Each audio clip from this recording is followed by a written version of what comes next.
चलिए, audio clear है? Audio बताएंगे क्लियर है?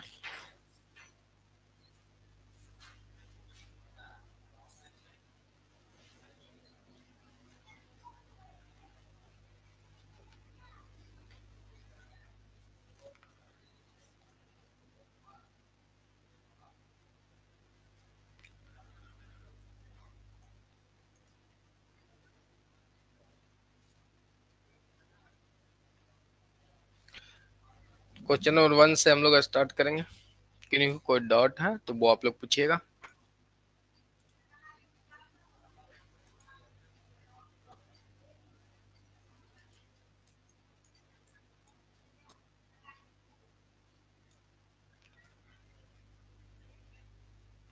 क्वेश्चन नंबर 1 आपके सामने है।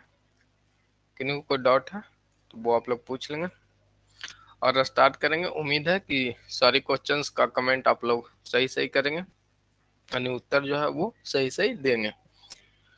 और आप यहाँ पे देख पाएंगे कि टीजीटी 2011 में क्वेश्चन पूछे गए थे।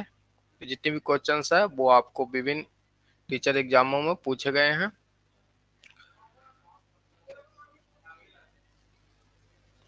क्वेश्चन नंबर 1 आपके सामने है। जब दो या दो से अधिक फार्म का मिश्रण होता है तो इसे क्या कहते हैं?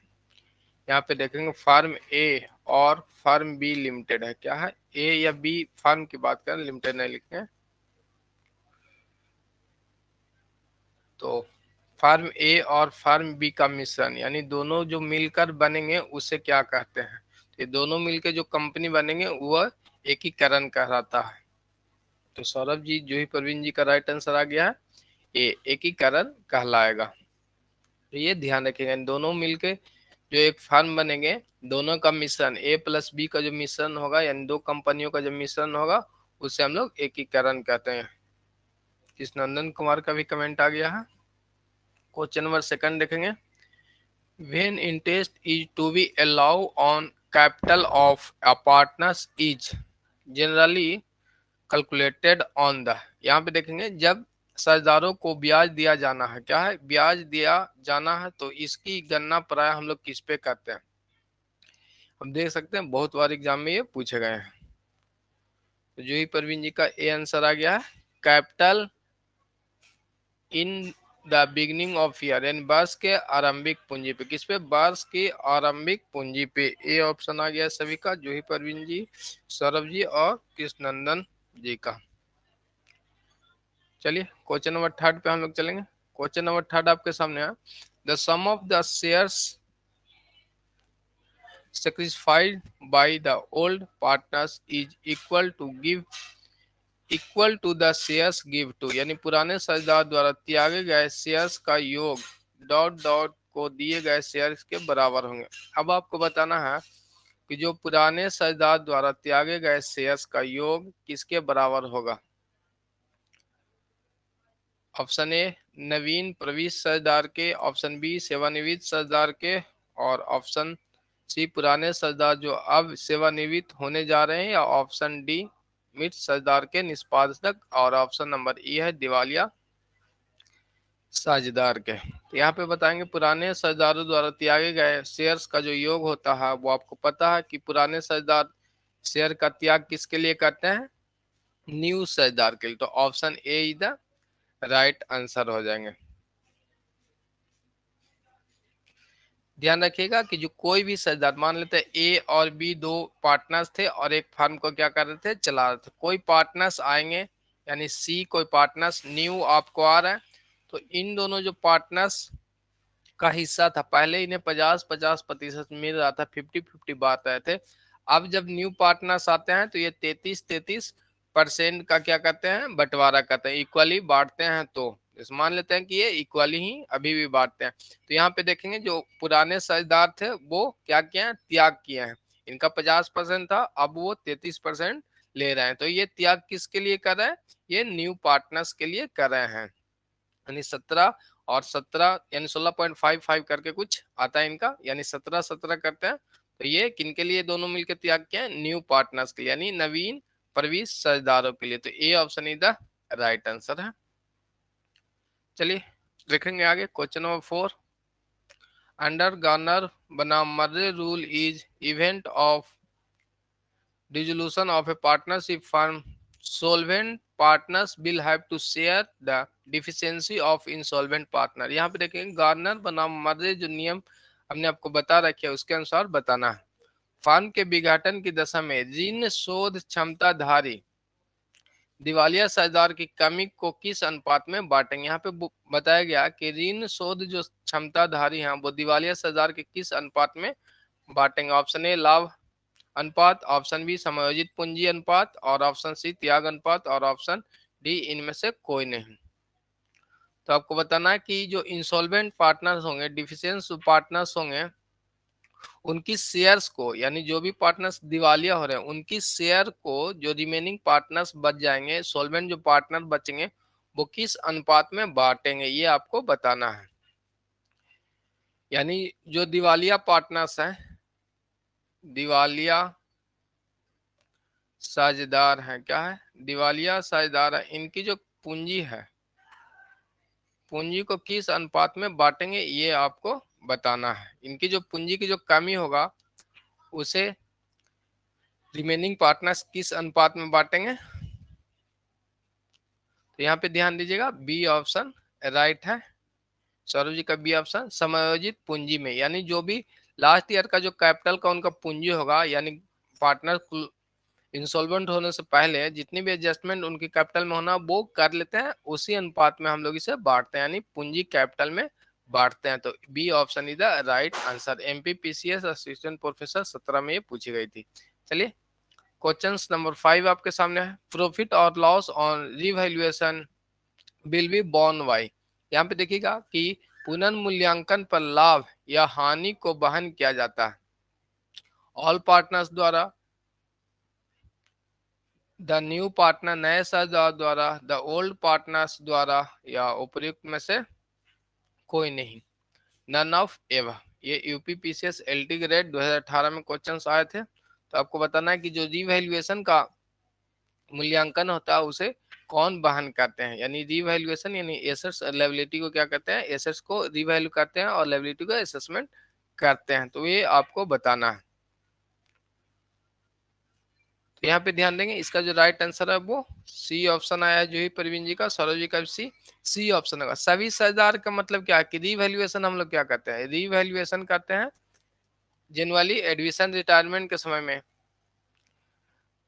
तो जो रिवैल्यूएशन का अमाउंट आएगा, यानी मान लेते हैं कि एडमिशन के टाइम पे रिवैल्यूएशन लेके चलते हैं, एज्यूम करके कि एडमिशन के टाइम पे हम लोग रिवैल्यूएशन कर रहे हैं, तो जो पुराने साझेदार हैं, पुराने ही साझेदार क्या करेंगे, रिवैल्यूएशन प्रॉफिट को बियर करते हैं। सॉरी, तो सी ऑप्शन इधर राइट हो जाएंगे, किन्हीं को कोई डाउट नहीं होगा। अब हम लोग आगे देखेंगे question number 6। In the absence of agreement retiring partners share in A firm will be purchase by the remaining partners in. यानी किसी अनुमान की अनुपस्थिति में एक अवकाश ग्रहण करने वाले हिस्सेदार की फर्म में हिस्सेदारी को शेष हिस्सेदार क्रय करेंगे। ऑप्शन ए पूंजी अनुपात में, ऑप्शन बी प्रॉफिट अनुपात में, ऑप्शन सी इक्वल अनुपात में, ऑप्शन डी इनमें से कोई नहीं।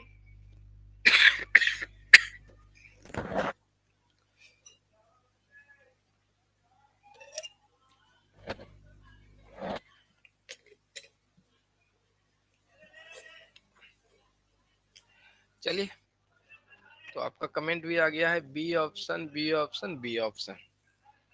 यानी किसी अनुमान की अनुपस्थिति में अवकाश ग्रहण करते हैं जो पार्टनर्स क्या है, अवकाश, यानी रिटायरमेंट की बात करें, रिटायरमेंट करने पे फर्म की साझेदारी का हिस्सा शेष साझेदार किसमें क्रय करते हैं, वो प्रॉफिट शेयरिंग रेशियो में करते हैं। तो B option is the right answer आप सभी का है। चलिए, तो उम्मीद है कि जितनी भी टॉपिक है वो आसानी से समझ पाए होंगे, और जिसका प्रमाण है कि आप सभी का जो कमेंट है वो राइट आ रहा है। तो उम्मीद है कि चीजों को आप लोग रिवीजन करते रहिएगा। तो चलिए आगे हम लोग देखते हैं क्वेश्चन नंबर 7 आपके सामने। On the dissolution of a firm the amount realise from the release from the unrecorded assets is transfer. यहाँ पे देखेंगे एक फर्म के समापन पे, क्या फर्म के समापन पे ना लिखी गई संपत्ति से वसूली गई राशि को दिखाया जाता है, क्या बी ऑप्शन आ गया आपका, वसूली गई राशि को दिखाया जाएगा। ऑप्शन ए रिवैल्यूएशन के अकाउंट में, ऑप्शन बी वसूली खाते में, ऑप्शन सी पार्टनर्स की पूंजी में, ऑप्शन डी क्रेडिट रोकर में। तो बी ऑप्शन जिनका जिनका वो सही है, रियलाइजेशन अकाउंट में जाते हैं। सभी का सही आंसर आ गया है, कृष्णनंदन कुमार जी का, जूही जी का। चलिए सभी का सही है। नेक्स्ट हम लोग देखेंगे साझेदारी के अवकाश ग्रहण पे उसके हिस्से की ख्याति को शेष साझेदार के पूंजी खाते में डॉट डॉट अनुपात में डेबिट किया जाता है। अब आपको बताना है कि रिटायरिंग पार्टनर्स पर उसके हिस्से की ख्याति, जो भी इसकी गुडविल है, ख्याति नहीं, साझेदार के अवकाश ग्रहण पे उसके हिस्से की ख्याति को शेष साझेदार के पूंजी खाते में किस अनुपात में करेंगे, यानी जो गुडविल का जो अमाउंट रहेगा वो किस अनुपात में करना है।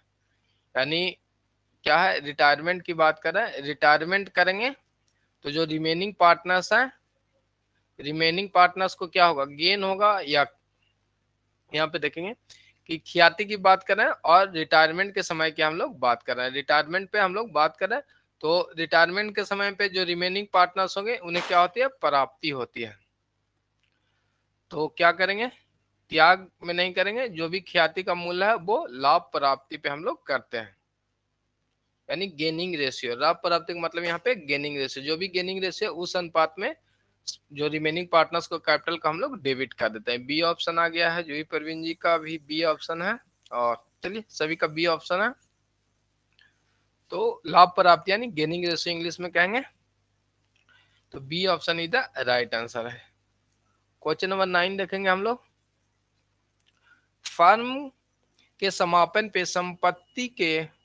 संपत्ति का हस्तांतरण करने पर वसूली खाता डॉट डॉट किया जाता है। यहाँ पे देखेंगे कि आपकी जो फर्म की समाप्ति पे संपत्तियों का ट्रांसफर करने पे वसूली खाता को क्या करेंगे, आपको बताना है कि वसूली अकाउंट को डेबिट करेंगे, क्रेडिट करेंगे, या डेबिट या क्रेडिट करेंगे। तो बी ऑप्शन आया है।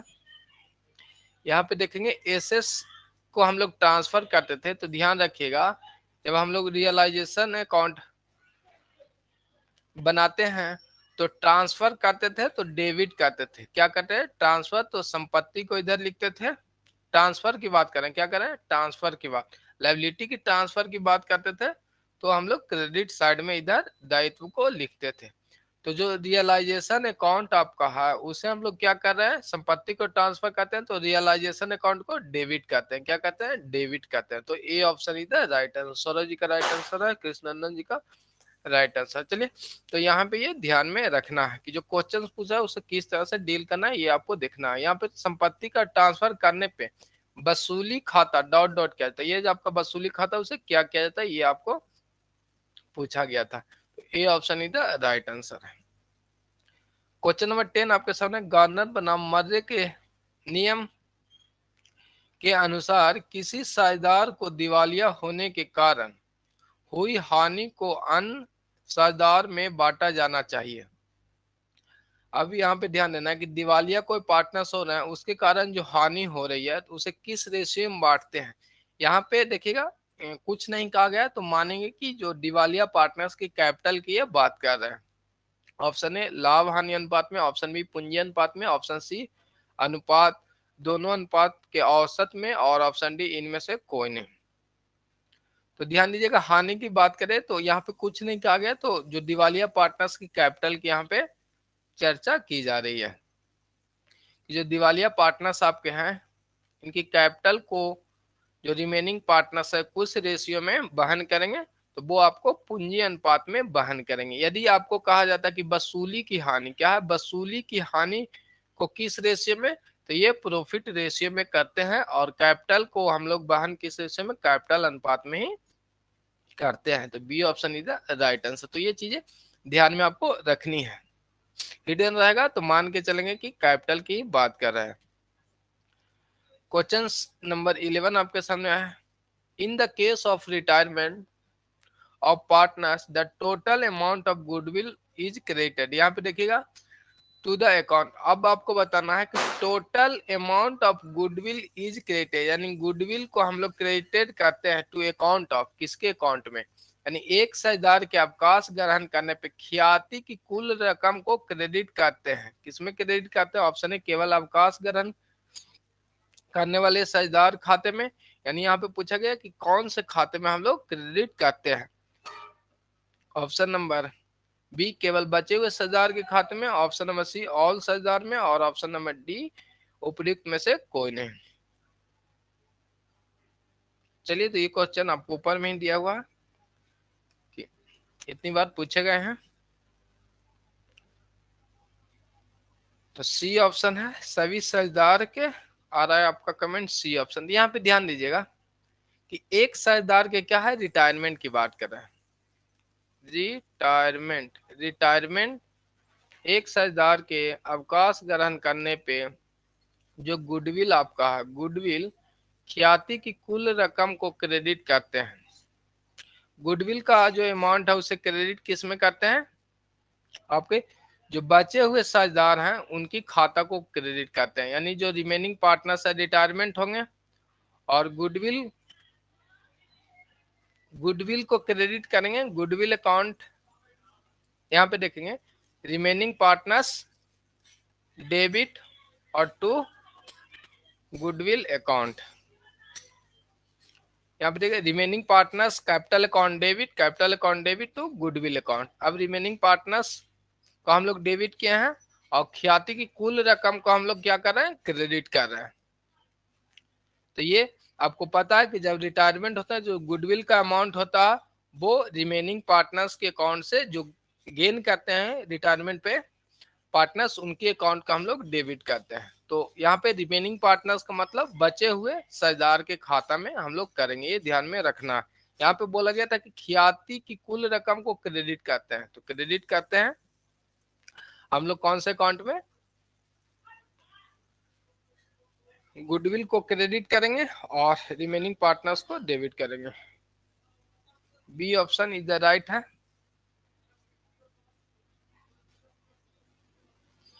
यहाँ पे बोला गया ख्याति की रकम को क्रेडिट करता है, ना कि खाते को पूछा गया था। ये ध्यान में दोनों चीज रखना। पीछे वाली था कि खाते को क्रेडिट की पूछ रहा था, यहाँ पे गुडविल को ही क्रेडिट किया जा रहा। चलिए, एंट्री की यहाँ पे बात है। क्वेश्चन नंबर 12 पे हम लोग आएंगे। क्वेश्चन आपको कंपनी से है जो अभी हमने पढ़ा नहीं है, लेकिन उम्मीद है कि इसे आप बताएंगे। तो शेयर अलॉटमेंट अकाउंट यानी अंश आवंटन खाता एक क्या है? वास्तविक खाता है, ऑप्शन बी नॉमिनल खाता है, ऑप्शन सी पर्सनल खाता, और ऑप्शन डी कंपनी खाता। तो share allotment account is a, कौन सा अकाउंट है ये आपको बताना है।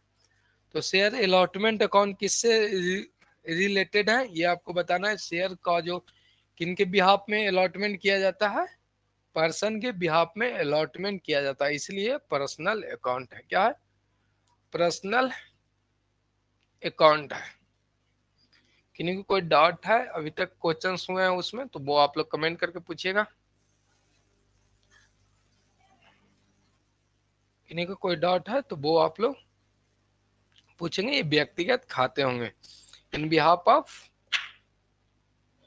शेयर होल्डर के लिए क्या कहते हैं, अंश आवंटन अकाउंट को बनाया जाता है। किन्हीं को कोई डाउट है तो वो बताएंगे।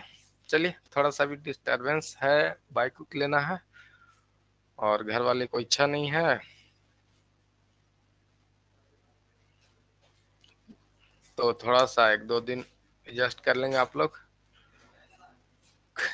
कोई नहीं, चलिए। किन्हीं को कोई डाउट है तो वो कमेंट करके आप लोग पूछिएगा।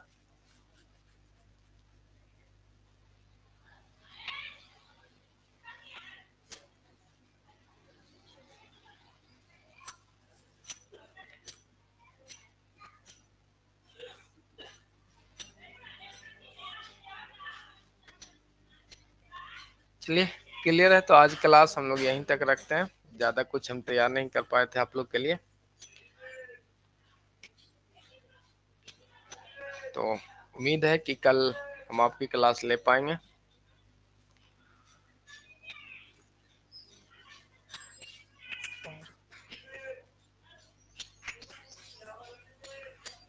चलिए ठीक है, तो क्लास को समाप्त करते हैं। थोड़ा सा दिक्कत है तो है। Take care, bye bye.